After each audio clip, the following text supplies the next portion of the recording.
తపస్కాలంలో 15వ రోజు. ఈ రోజుకి ధ్యానాంశం అబద్ధములతో జీవించే జీవితం దుఃఖానికి నిలయం అని ధ్యానాంశం.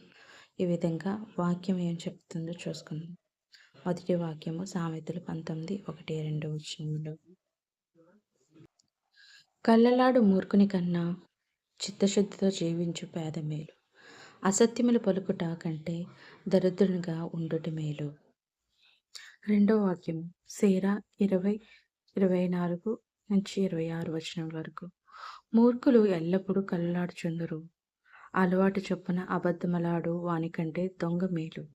కాని ఇరువురికి నాశనం తప్పదు. బొంకులాడుట వలన అవమానం కలుగును. అపకీర్తి ఏనాటికి పోదు. మూడో వాక్యము శీరాపుత్రుడు 28, 13. కలలాడువారు అపనిందలు పుట్టించువారు శాపగ్రస్తులు. అట్టివారు శాంతియుతముగా జీవించేవారు అనేకులను నాశనం చేయుదురు. మనం ఇప్పుడు చదువుకున్న వాక్యములను ధ్యానం చేసుకుందాం. సైతానికి ఉన్న మరో పేరు అపవాది, అబద్ధికుడు.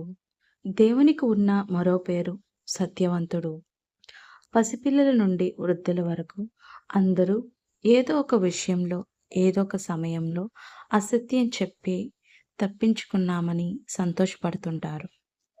కానీ సత్యం పలకటం, సత్యం వైపు నిలిచి పోరాడటం చాలా కష్టమైన పని. సైతాను ఆది తల్లికి అసత్యం చెప్పి మోసగించింది. కావున మన దేవుడు సత్యవంతుడు. అందుకే నేనే సత్యము అని బోధించారు. ప్రస్తుత కాలంలో నిజం ఎవరు నమ్మరు. సత్యం మాట్లాడాలంటే భయం, అసత్యం సులువుగా మాట్లాడుతున్నారు. అంతేకాకుండా అబద్ధం మాట్లాడి దానివల్ల లాభపడుతున్నాం అనుకుని చిక్కుల్లో పడేవారు ఎక్కువ మందిగా కనిపిస్తున్నారు. దేవుని దృష్టిలో ఏదీ దాచబడదు. మనం లేచుట, కూర్చుండుట, మనలో తలంపు పుట్టకముందే తెలుసుకోగల శక్తి సంపన్నుడైన దేవుడు వద్ద నుండి ఏదైనా దాచగలమా? అందుకే యేసు ప్రభు దాచబడినది బట్టబయలు కాక మానదు అని హెచ్చరించారు. కావున దేవుని బిడ్డల నోటి నుండి అవును లేదా కాదు అనే మాటలతోనే మన సమాధానం ఉండాలని బైబిల్ చెబుతుంది. మనిషి గుణం తెలిసిన దేవుడు అన్ని అవయవాలు రెండేసిచ్చి నోరు మాత్రం ఒక్కటే ఇచ్చారు. కావున దానికి కారణం అది తెచ్చిపట్టు చావు ఘోరమైన చావు.